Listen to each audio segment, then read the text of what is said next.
Hello, this shall be my review of Scrooge, A Christmas Carol, or Scrooge, A Christmas Carol, the musical. This is technically a remake of the musical Scrooge, which I saw a while ago. I'm personally not the biggest fan of it, but I saw this video going all over TikTok and all that, so I'm like, you know what, I kind of want to give it a try, and I end up watching it. It is an animated film, and I gotta say, it surprised me immensely. If you have Netflix, I highly recommend watching this movie.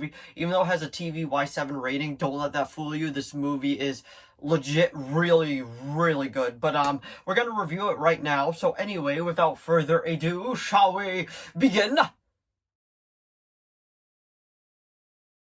So there's got to be like 1,000 different versions of A Christmas Carol. Like, I've seen so many different versions. I've seen the Tim Curry one. I've seen the Jim Carrey one. I've seen the Kelsey Grammer one, which is also a musical. I've even seen it live, like in a professional production as well. And I've seen the newest version, Spirited, which I will be doing a review video for as well. But this is simply just for Scrooge, A Christmas Carol. And I gotta say, this will be a, before I really get into it, this will be a spoiler-filled review, so if you don't want spoilers in it, here's your warning. But I feel like everybody knows A Tale of a Christmas Carol. This plays out exactly the same as all the other ones. It's mainly what I want to focus on is the animation and the music, because both are really well done in my opinion, and as of late it seems like Netflix has really been on just a hit after a hit with the stuff they've been putting out, because I've been watching Wednesday and I think that's really good as well, which will be its own separate video, but this is simply just for Scrooge, A Christmas Carol. So let's get into it. So it opens up just like any other Christmas Carol, pretty much seeing that Fred, aka Scrooge's nephew, is just having the jolliest old time. It is Christmas time and he's singing a song. In my opinion, this is the most forgettable song of the entire movie. It's fun, but it's pretty much just an intro song to get you going for it, get you ready for it, and I honestly think it's just okay. But after we get past that first intro song, this is where I feel like this is just, it takes storm. Scrooge is played by Luke Evans in this. If you know, you should know him from Beauty and the Beast, the live action version. He played Gaston, and he was also in the Pinocchio remake as well, but he's been in a lot of things. He is a professional singer, and you can definitely tell by that in this movie. But so like he gets the visits and all that by people being like, hey, you want to donate, hey, you want to do this, hey, and just like every Christmas Carol, it goes out the same when he's like, no, bah, humbug. And then, I gotta say, this version of Scrooge, I feel like, has more sass than any other one. Like, the way that he just belittles the people that owes him money and then just, like, kind of snaps back at them. Like, he's just like, oh, yeah! I was just like, okay, this is a different version of Scrooge. And then, when he gets back to his house, we get his first song. I believe it's called Tell Me. And I gotta say, whoever composed this, it's great. It sounds like The Greatest Showman meets, Dear Evan Hansen with a little bit of, I wouldn't say Sweeney Todd in there. It's like, there was just so many good songs in this. And the way that he was just like, tell me. And then he was like, if they're happy, why should, I'm not happy, so why should they be? And I'm like, okay, this guy is actually, like, he goes on the full song and all that. And then Marley visits. And like I said before, the animation in this movie is just really, really good. I full on enjoy it. And then Marley does the famous thing, you'll be visited by 3 ghosts. He sadly does not have a song in it. I was kind of hoping that he did, but they kind of just did his thing, and then he just went off into the night.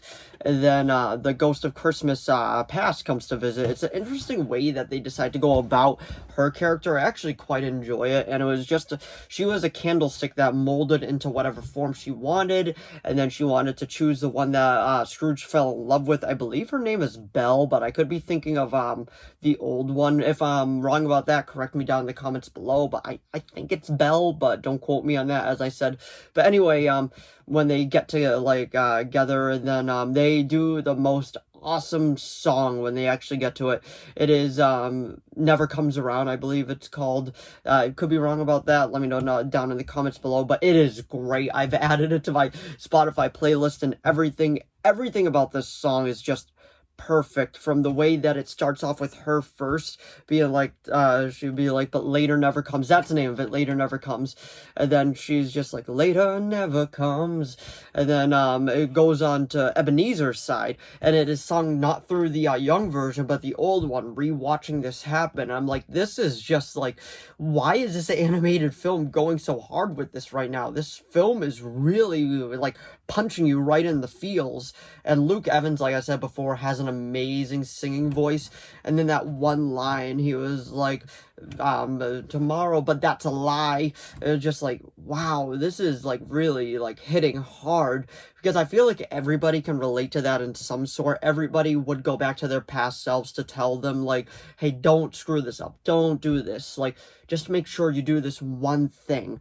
And I fully resonated with that one scene where he just broke out, and then like he broke out in the goodbye, and it was beautiful. That was definitely the best scene of the movie, in my personal opinion. There's a reason that you see it circling around everywhere, but then after that, there's only like 40 minutes left in the movie after the Ghost of Christmas Past does her thing.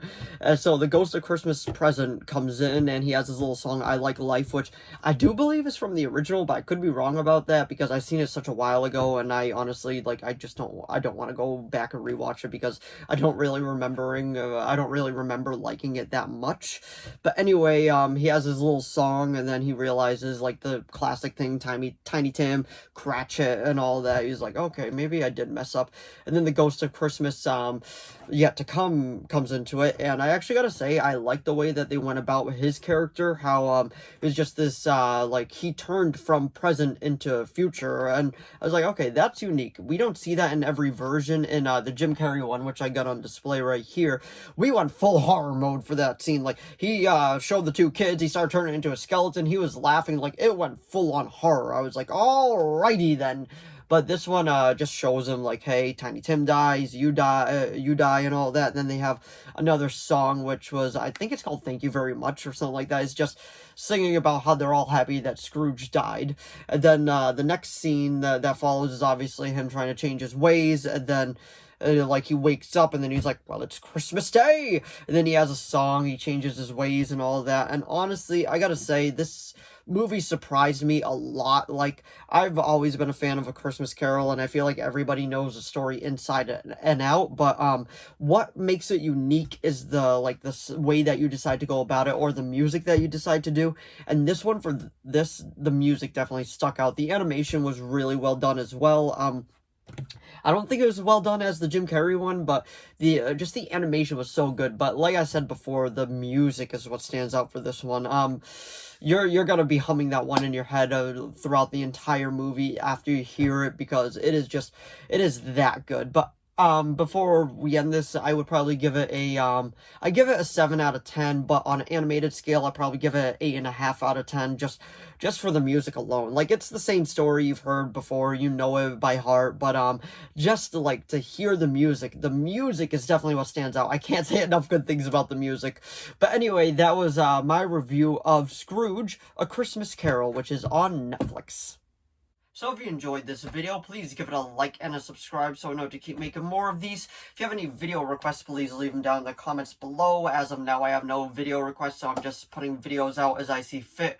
I still have so many unboxing videos to do, but as I'm watching stuff too, I want to like put out review videos for, because as I watch something, I want to put a review video out for, just to pretty much just talk about what I'm watching and all that, because I feel like you guys are watching a lot of stuff too, and I love talking about just like entertainment in general, because it is theme parks and movies is pretty much what my entire like hobby is, and I absolutely love it. But anyway, thanks for watching as always, and I'll see all of you in the next video. Bye.